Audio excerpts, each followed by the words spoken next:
Welcome to the FoCo 15, Forsyth County Government's official audio podcast, where we put the spotlight on what makes our community such a great place to live, work, play, and raise a family.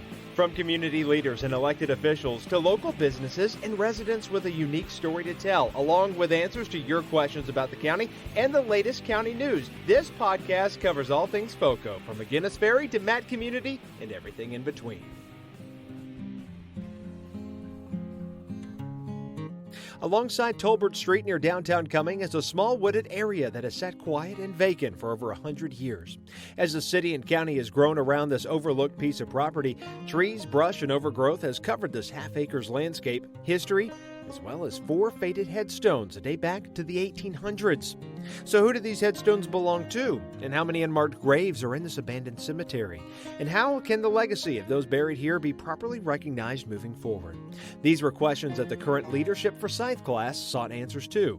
County Manager Kevin Tanner spoke to Kathy Hines, a Forsyth County resident and member of Leadership Forsyth, about the cemetery's restoration project and the impact it is already having. When we are there at the cemetery, there's countless times each of us will go out there on our own, or when we finish working, there'll be those of us that will just hang back, and then we feel the people that are there, and I will get emotional on this, but we feel the souls that are there.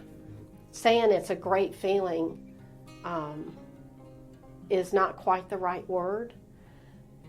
But it's a humbling feeling. It's an emotional feeling. Hines and the rest of the Leadership Forsyth class, which is made of a diverse group of county residents looking for opportunities to serve their community, chose this cemetery restoration project from a handful of options. Here's an opportunity that a cemetery has for lack of better words, has been forgotten, and it's been overgrown, and we have the opportunity to go in and bring dignity to those people that are buried there. And there's no greater feeling and calling to be able to be part of that. For people who may not be familiar with where it's located, tell us where the cemetery is. So it is on Tolbert Street.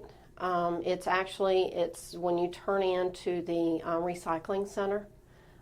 There's some trees, there's a fence and some trees on the right-hand side, and it's right at the turn. Can you tell us a little bit about the history of the cemetery and why the cemetery is in that location? Absolutely. And so part of trying to find who is buried there, we found 4 headstones that were there, and those are, the oldest of the headstone is Mary Wood with a baby from 1882, and then Ophelia Hunter in 1905. And so we wanted to find out, because there are so many headstones that don't have any markings on it, how old was the cemetery? And that we have no idea. There's nothing else there that said that a cemetery, should be there. So a cemetery of even the size that we were seeing had to be affiliated with a church. I grew up in churches all my life, and so that's the only thing that made sense. So we started going back through deed records, and I went back basically all the way back through the land lottery, and I found in 1870 a gentleman by the name of Kennedy Grambling. 1871, excuse me.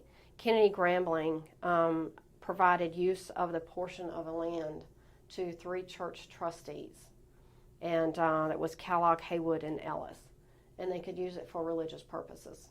And then once it was no longer used for that purposes, then it was to go back to the heirs.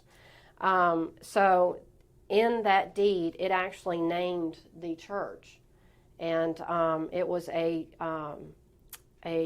division of the Methodist Episcopal Church, which was the CME church. And so while we were actually there about 3 weeks ago working on the grounds, we actually found foundation which we believe is the church foundation. One of the things that makes this cemetery unique is it's located on what's now county property.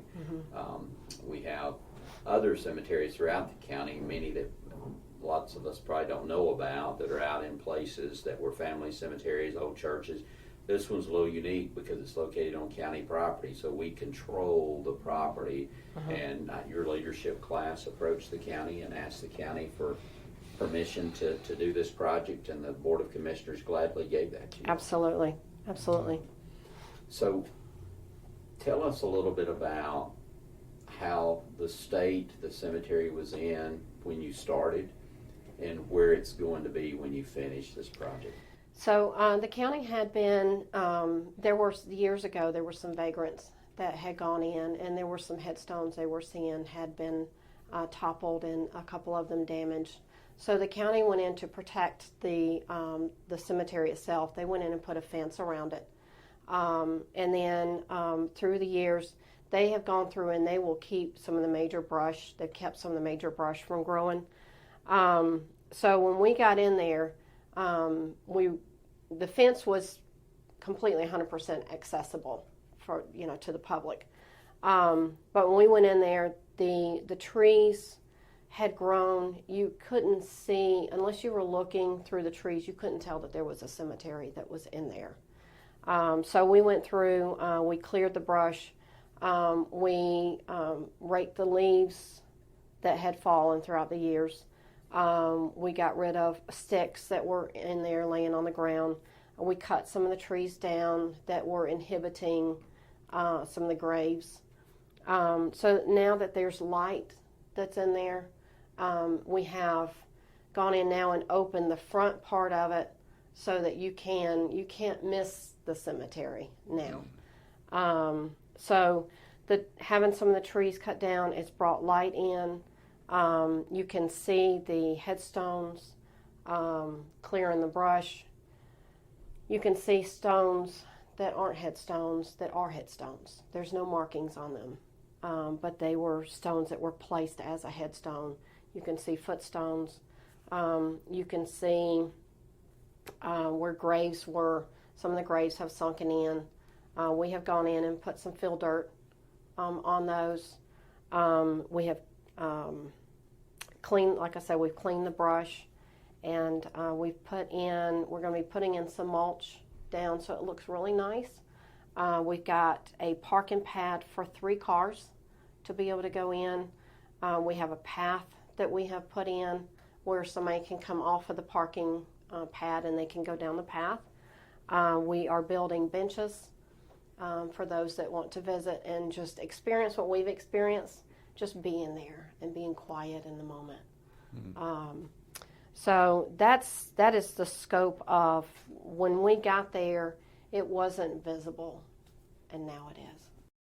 To determine the total number of unmarked graves in the cemetery, Leadership Forsyth called on the county's Water and Sewer Department underground radar for assistance, and the discovery of just how many residents were buried there was astonishing. The Water Department, they take a GPR, and they typically go out and they're looking for pipes and broken pipes and things like that.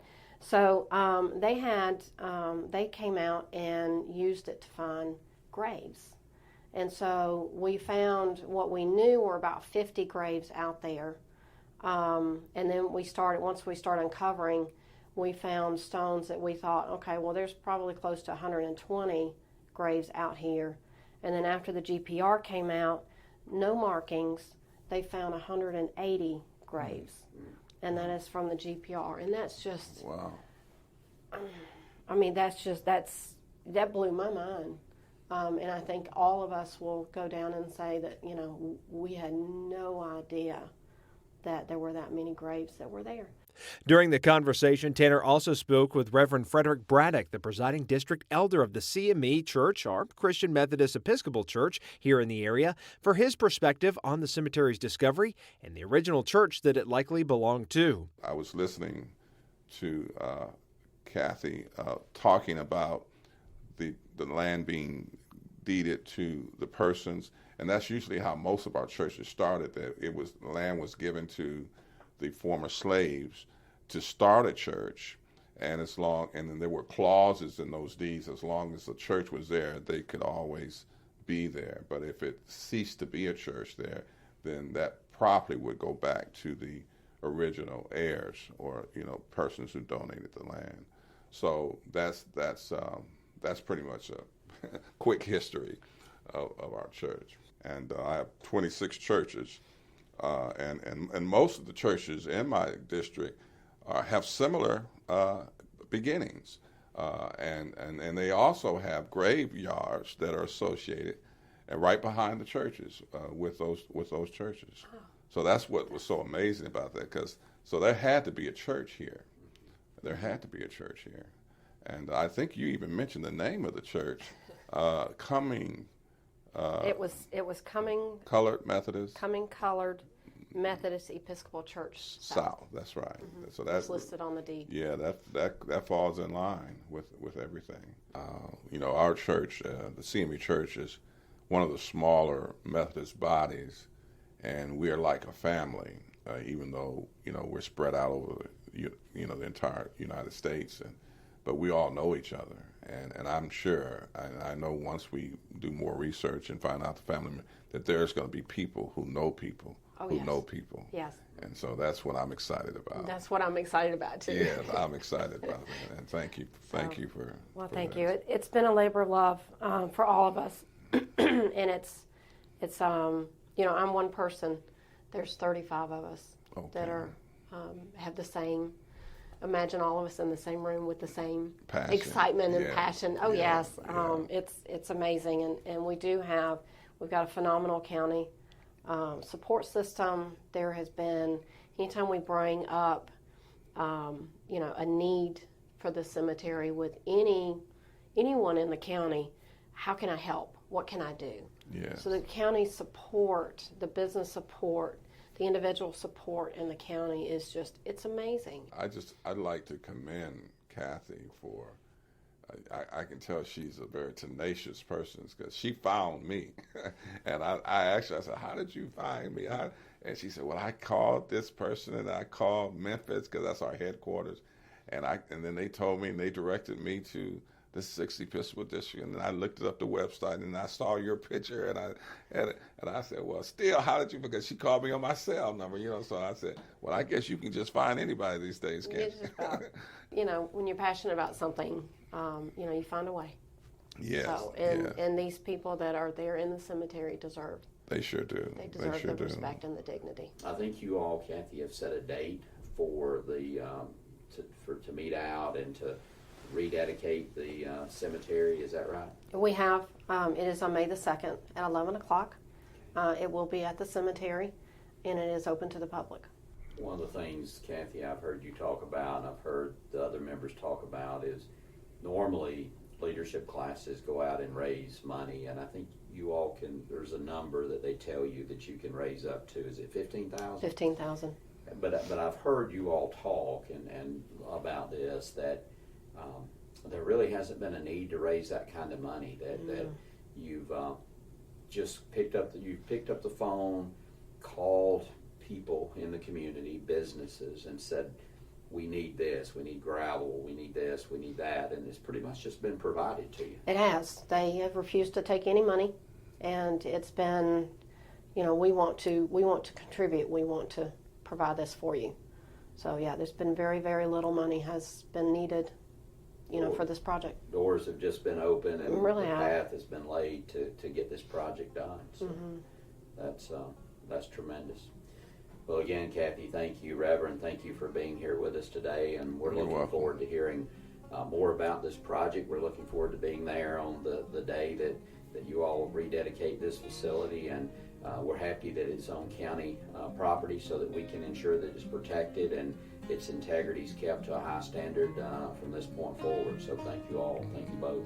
Thank you. Thank you. So a once-forgotten community church cemetery with over 100 unmarked graves from well over 100 years ago is getting the recognition and restoration it deserves today. As you heard, a dedication ceremony for the cemetery will be held on Monday, May 2nd, and we hope you can join us for that special event. If you have a FoCo story to tell or a community organization, member, or group that you would like for us to spotlight, email us, forsythpr@forsythco.com. Thanks for listening, and join us next time for the FoCo 15.